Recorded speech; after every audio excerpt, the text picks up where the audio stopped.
Thank you all for being here. Welcome. My name is Mohamed Noor. I'm a professor of biology at Duke University, and I'm an avid Star Trek fan. How many people here are Star Trek fans? Woo! Excellent. Well, the title of my talk, as you can see here, is Evolution in Star Trek. Why are there so many humanoid species?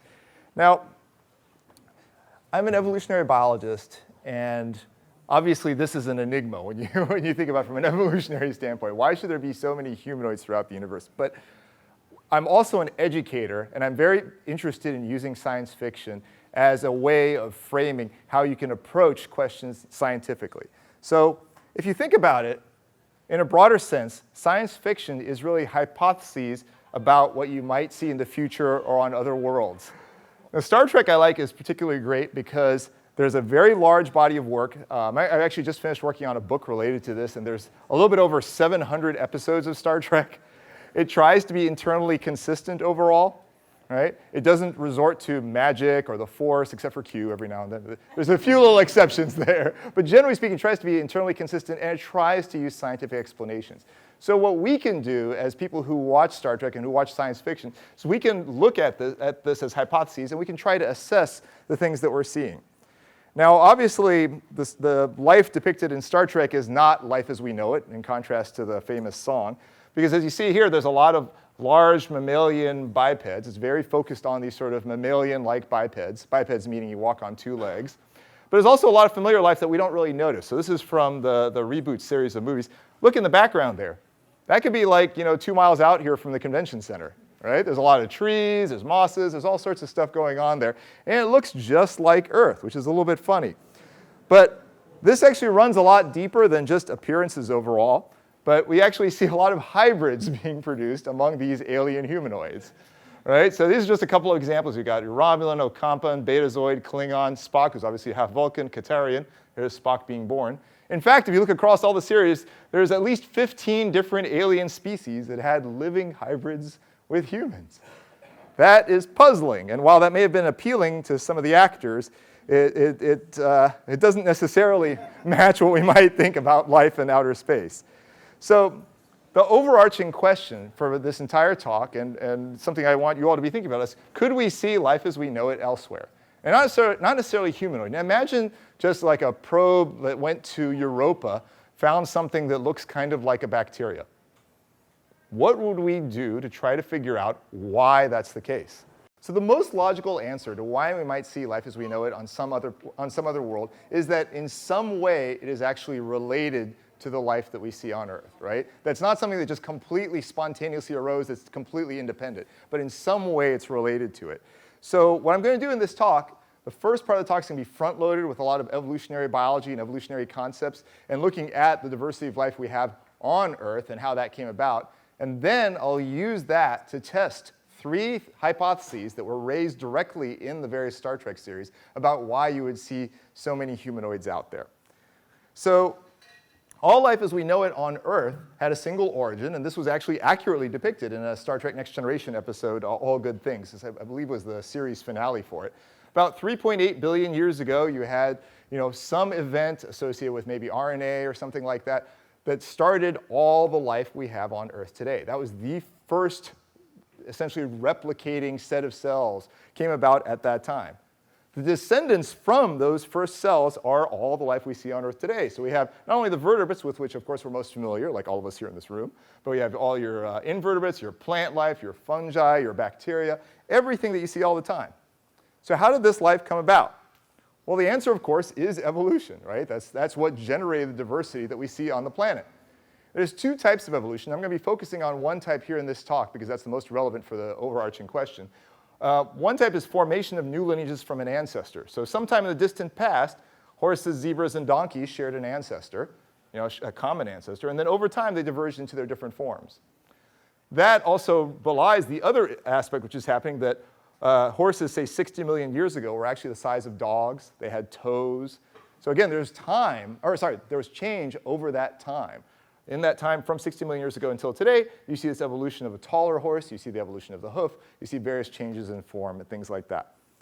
Now, this idea of common ancestry, which is what I'm going to focus on more, is of course not limited to horses or zebras and donkeys, but we see it with humans. So this This is a little bit hard to read. These are different human ethnic groups. So imagine the left is the distant past and the right is the present. So we have Native Americans, East Asians, Austronesians, Europeans, Africans. You see that, and you can see that generally speaking, individuals from one ethnic group are more closely related to each other, just in a familial sense, more closely related to each other than individuals from other ethnic groups, right? This is not controversial. Does anybody in here debate that? No, it makes sense. I mean, we're used to seeing this. Now, it gets a little bit harder to conceive of it just because of the time frames involved when we start looking at grander scales. So this is a tree of life of primarily a bunch of primates. So we have human, gorilla, orangutan, gibbon, squirrel monkey, owl monkey, some lemurs way out there that have a further back common ancestor, way, way back, rat and mouse. Understandably, this is something that we get a little bit less comfortable about. Like, you have a mouse trap and kills some mouse, and you think, oh, that's my cousin. Oh.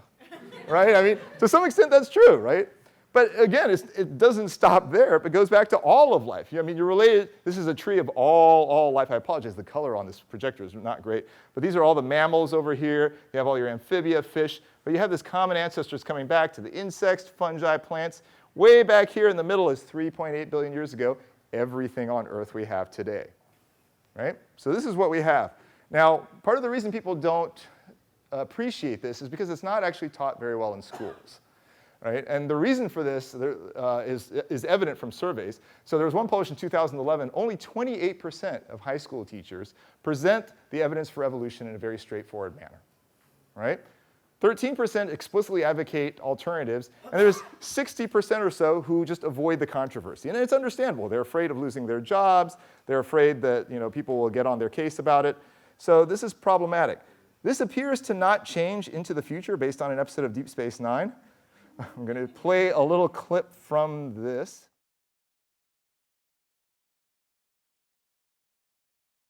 This is something, as you see, is depicted in Star Trek in the year around 2370 as still controversial. Right? So this is something that's continuing on. So let's talk about what is the evidence for common ancestry on Earth and how can we apply this to studying species on other worlds. There's a lot of evidence for it. First of all, just in a very basic sense, there's a ton of shared attributes in all life as we know it. All life we see on Earth is water-based, it's all carbon-based, it all has inheritance by what are known as nucleic acids. These are the familiar DNA, RNA, things like that. They're not silicon-based like the Horta. So everything is very, very, very similar. But what's even more striking to me, I'm a geneticist, what's even more striking to me is that you have basically the same DNA code for amino acids throughout life.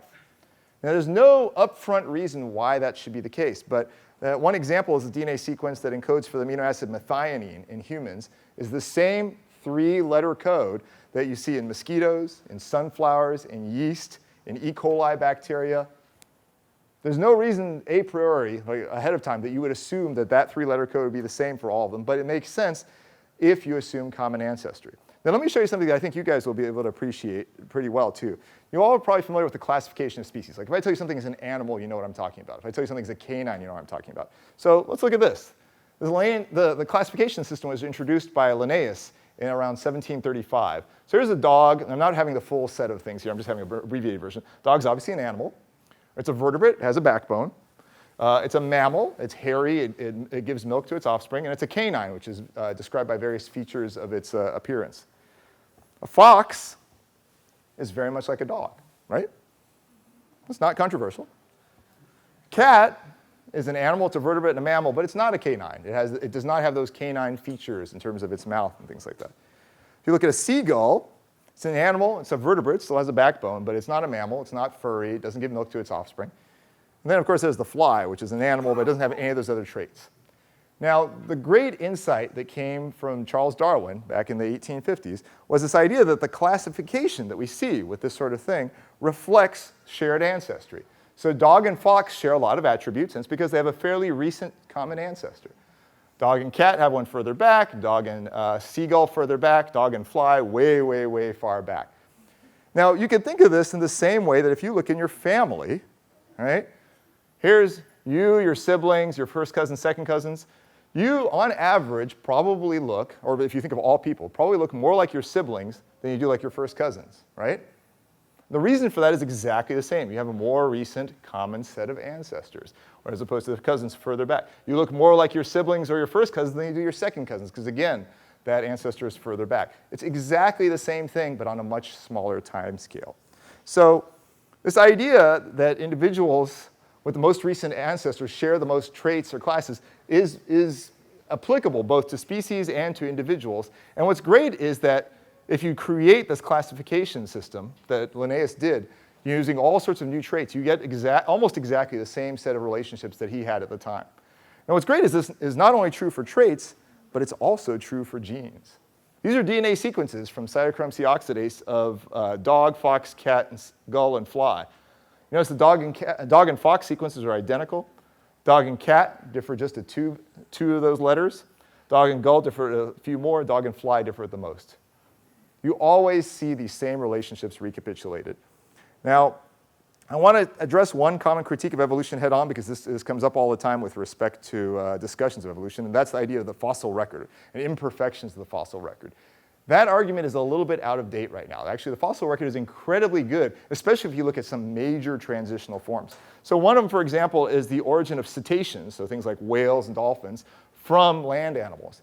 We see all sorts of transitional forms that we did not see, that we did not have in the fossil record 50 years ago. There's been major, major advances from it. And honestly, we don't expect to find every possible transitional form. We haven't dug up the entire Earth, right? I mean, this is what we've got. Now, you have on the other side here the origin of birds from various theropods. But again, you have a very good fossil record for these things. Now, I want to address two misconceptions that actually do come up in Star Trek. One is this idea of us coming from chimpanzees, right? So maybe you've seen this picture, and actually I've heard arguments that actually is not supposed to represent a chimpanzee, but people often say that, saying like, oh, look, humans came from a chimpanzee, our ancestors are a chimpanzee. No, that's absolutely not true. We humans share a common ancestor with chimpanzee, just as we share one with a gorilla, but we did not come from a chimp. Our ancestor was neither a chimp nor a human. It was some other form. And you can see that, again, using the analogy I was using before. You are not a descendant of your sibling any more than you are a descendant of your cousin, right? You're a descendant of your parents. You share ancestors with them. Now, here's another one.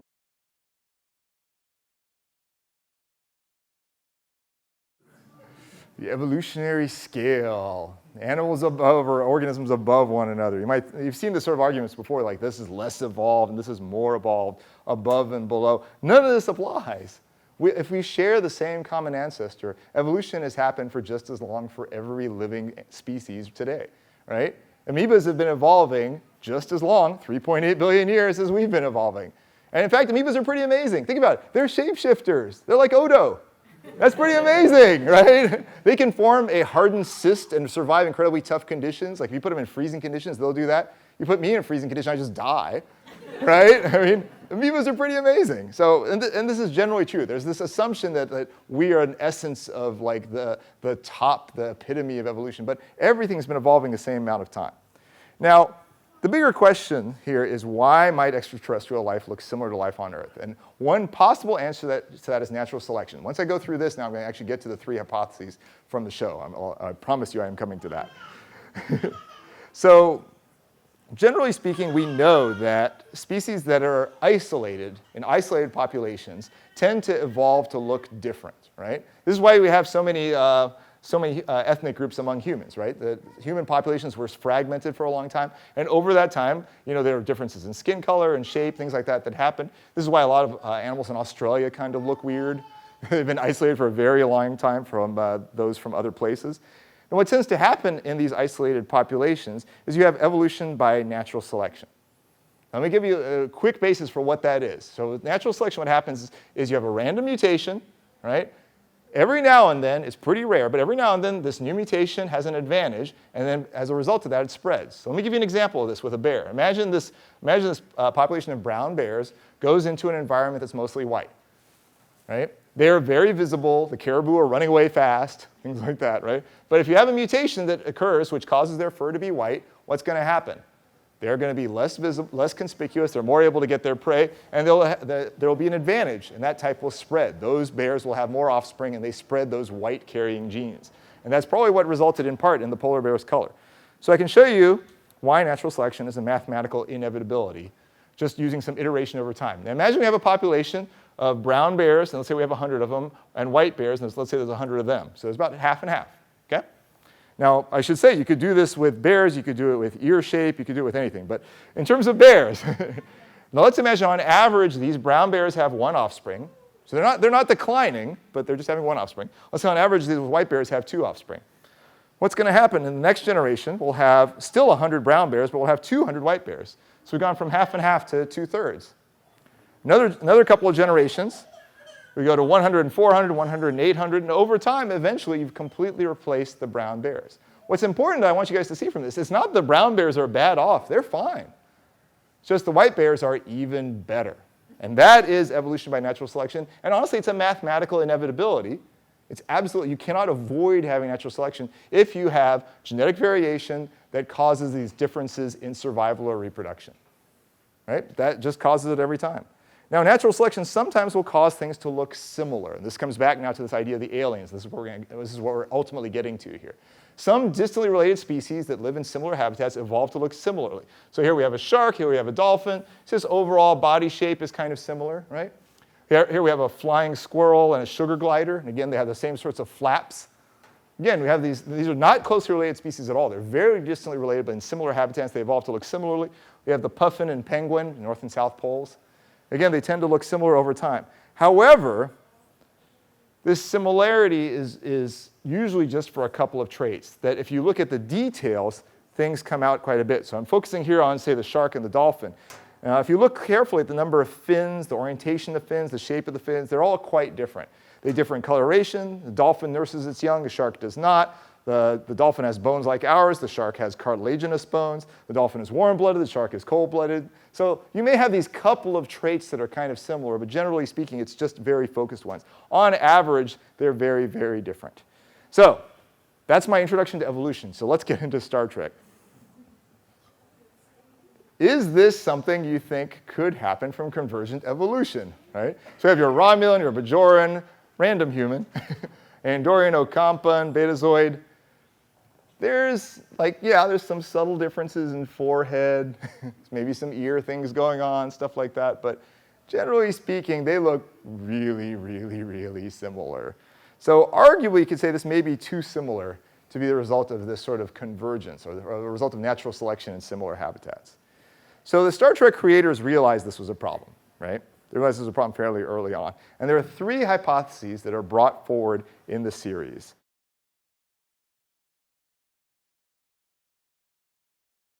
There's a lot to unpack there. I'm sure many of you have seen this episode before, right? Yeah, that's what I thought.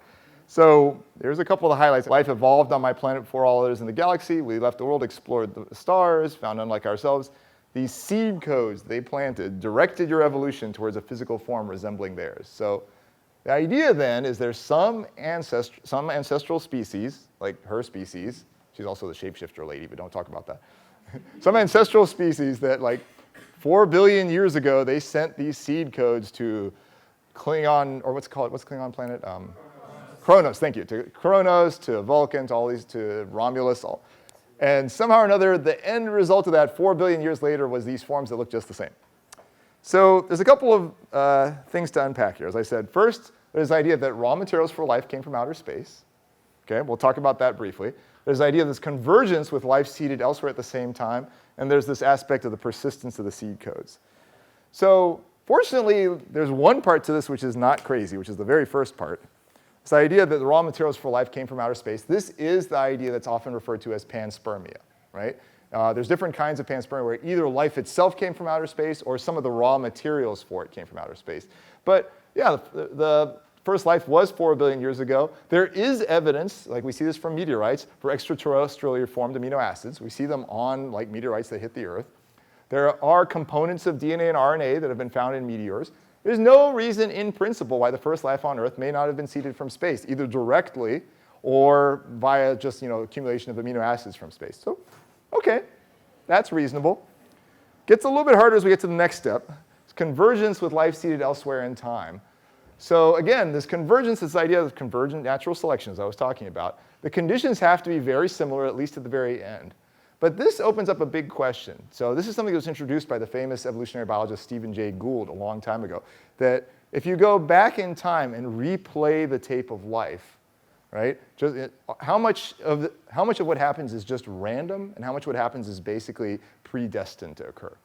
right? So the idea that they were proposing is that random events play little or no role in the emergence of particular forms, right? The only random events are like things that would make you have pointy ears or a slightly crumbly forehead, right? I mean, that's basically all that happened that was different between those different places. So we can think about this by looking at what's happened on Earth in the last several years, or the last billions of years, and see what random things we know happened that had big effects.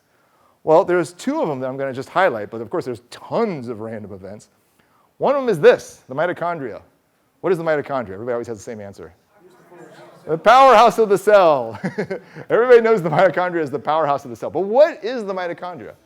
Well, it's very interesting what the origin of it is. A little bit less than 2 billion years ago, there was a single-celled organism that swallowed a bacterium, right? A single-celled organism swallowed a bacterium, and that bacterium survived inside and provided the energy to the organism that swallowed it, right? It was providing some energy to it. That caused that brigger cell to have lots and lots of offspring, which also inherited the bacteria too. The bacteria was making copies as well. That is what eventually evolved. That bacteria is what eventually evolved into the mitochondria we have today. That played a major role in the success of plants, fungi, animals, things like that. Not other bacteria, of course, but huge, huge fraction of life on Earth today resulted from that seemingly random single event. It's kind of amazing. There's another one that you may be a little bit more familiar with. This is much more recent. About 65 million years ago, a big asteroid hit the Earth, right? What was the result of that? Dinosaurs went extinct. Dinosaurs went extinct. There was also a lot of volcanic activity around the same time, which probably contributed as well. These seem like pretty random events, right? So if you go back to this tree of life that I showed earlier on, gosh, that color is awful, I apologize. Again, there's sort of time is here going out and radiating out from the center. Here's where the meteor hit, and you can see if you trace it back, we see the explosion of mammals right after that meteor hit because of the extinction of dinosaurs. It opened up this possibility for mammals to radiate. If you go one over, so this is a little bit under 2 million years ago, we have that massive radiation of all the plants, fungi, and animals from that acquisition of the mitochondria. Yet nonetheless, supposedly 4 billion years back, we have that ancestor with our Vulcan friends and our Klingon friends. So what we would have to assume is that, okay, these guys went to all these different worlds. There's maybe an ancient Earth, what may have looked like. Remember, Earth didn't look like it did today back then, of course. They put all these little seeds all over these different plants. Maybe they aimed some asteroids at all of them too, knock out all of them. Said, okay, 4 billion years out, these will hit. And somehow or another, through that whole period, these seed codes directed our evolution to these forms that we see today. Well, we can actually assess this latter part, the persistence of the code, through things that we know today. So this persistence, we're presuming the code is encoded in DNA, right? That's the hereditary material we use. And let's assume it's in the letters of the DNA rather than the structure of it. Well, we can actually calculate the probability that this would happen, right? We can actually put an actual estimate on it. So we know that random mutations occur in general, and these mutations would theoretically disrupt that code. The code is what resulted not only in our evolution, but also in that little film clip of her, right? Because they actually, I don't know if you remember that episode. In the episode, they actually got that film clip by getting bits of DNA from all those different species and putting them together. So there was a perfect film that was also retained in there.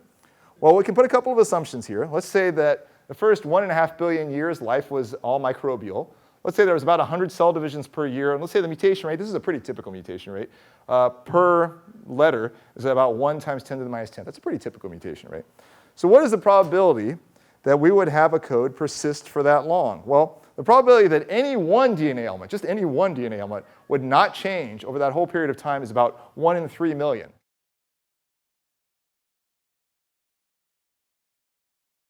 There we go. People remember this one? It's way back there. So again, here's a couple of quick highlights from it. It is possible that you are descendants, It's possible that you are our descendants, Captain Kirk. 6,000 centuries ago, we're going to use that number now. 6,000 centuries ago, our vessels were colonizing the galaxy. Perhaps your own legends of an Adam and an Eve were 2 of our travelers. I will note that Dr. Mulhall, who becomes Dr. Pulaski later, Dr. Mulhall actually argued against that right off the bat. It is actually the same actress who plays Pulaski as Mulhall. Yeah, some people don't notice that actually. Obviously, it was a long time in between. So we can break this down, like last time, into a couple of specific predictions. The first is that Earth was visited by alien forms, right? The second is that this was around 600,000 years ago, and they may have been humanoid. And the third, which is the most critical one, is that modern humans descend from these spacefarers. So, well, the first one, there's nothing we can really do with, so I'm just going to say, sure, maybe. I mean, maybe Earth was visible. There's no way to test that right now, so we'll just set that one aside. Let's look at the second one now. So is it possible there was some humanoid-like ancestor, because he said it formed like ours. So is it possible there was some humanoid ancestor to us 600,000 years ago? Well, sure, in that sense. If we just take that piece by itself, yeah, that coincides with when Homo erectus was on Earth. There's a Homo erectus skull, right? You could imagine that space travelers came, they had some shape kind of like Homo erectus, and they evolved into the modern humans we have on Earth. And maybe in that same 600,000 years, they evolved slightly different ear shape on Vulcan. That's actually reasonable. 600,000 years, you probably wouldn't expect some major change, but yeah, all those little forehead things or ear things, sure, that's reasonable. The tougher one is the second part, or the third part. Who do we descend from? So they're hypothesizing that we are not related to anything else on Earth, right? They're hypothesizing that we're not related to chimps, gorillas, or any other extant life on Earth, but that we instead came from these spacefarers who landed on Earth. Unfortunately, there's a lot of DNA evidence which says that we are related, so we have to reject that hypothesis. There's also a very, very good fossil record. What's important is that these fossils actually are on Earth. So we know these changes happened on Earth over this time. So this is showing, a string back from, human, Homo erectus, Australopithecus, and this is something which may have even be a common ancestor with the chimpanzees back there. So we know that this evolution occurred on Earth, but we also know that we are related to the chimps, to gorillas, to lemurs, to all those other things we see on the planet. So in terms of the second hypothesis, again, first one, sure, I guess. Second one, that's possible.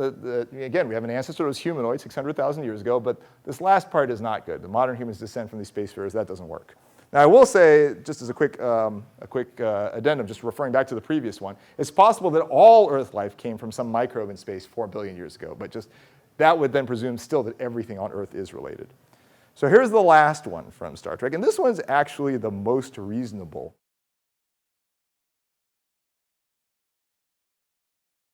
Okay, so this is similar to the previous one, but there's an important difference there. So what they're saying is that these preservers, which may be the blob people from the first hypothesis, that they went to these different planets, they saw things that were in danger of dying, they grabbed the sample, and then they took them someplace else.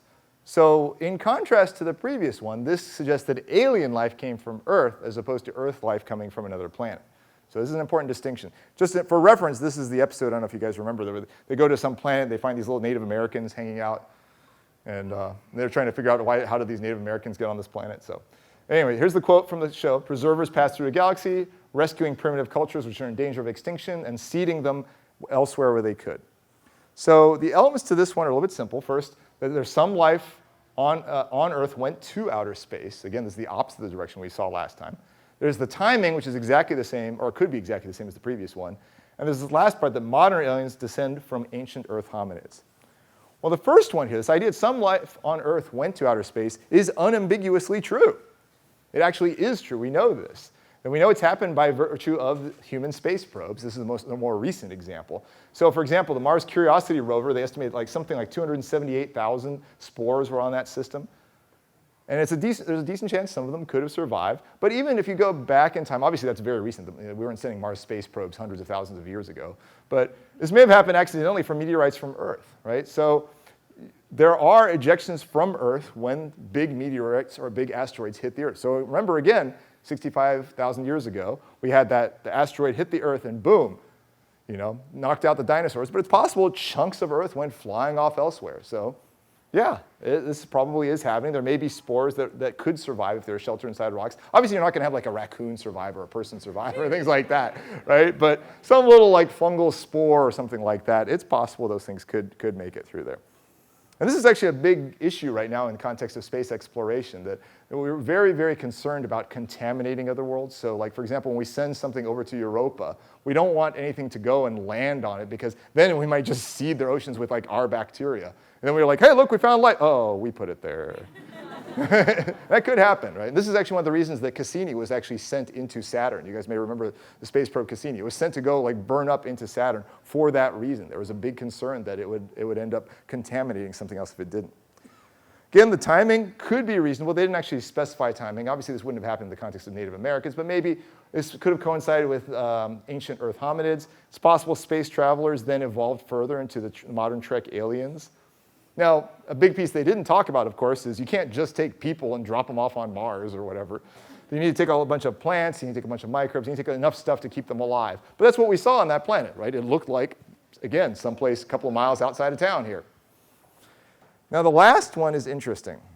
Obviously, we don't know of any aliens yet, but in theory, could modern aliens have descended from ancient Earth hominids?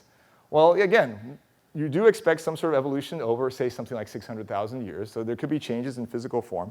But this is something that we could test very, very easily if we actually found a humanoid alien.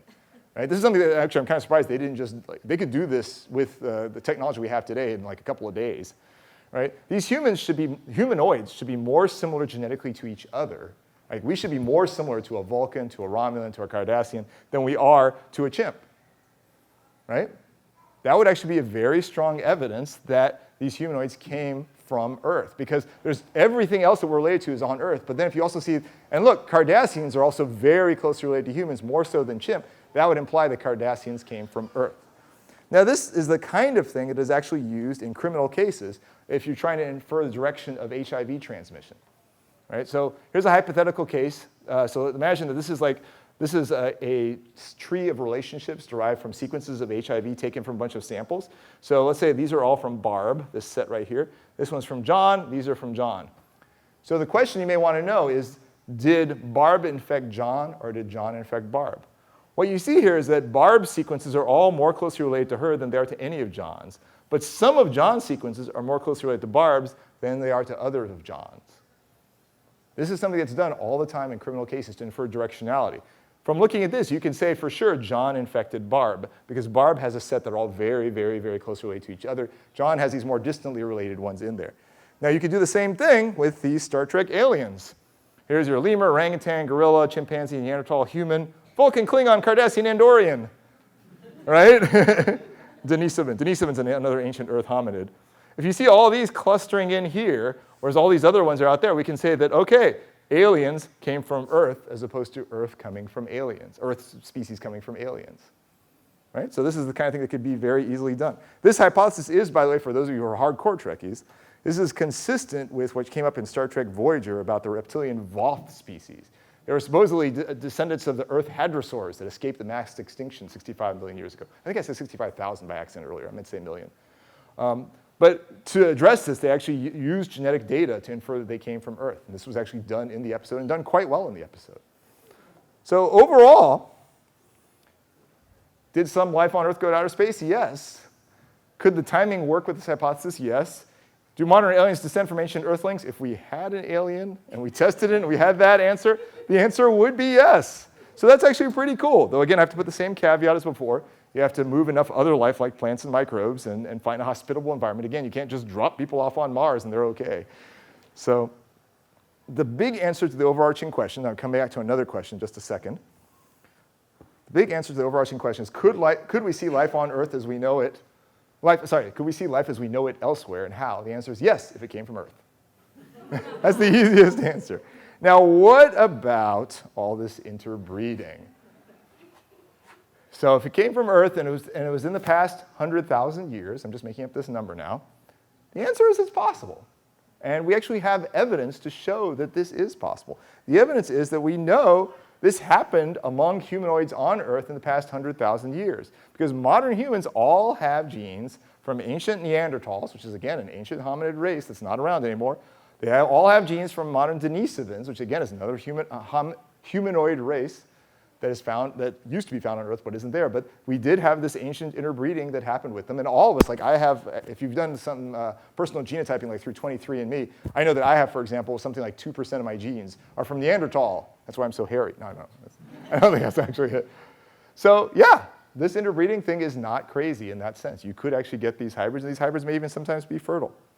So coming back to how I started this entire talk, and I'm going to take some questions after that.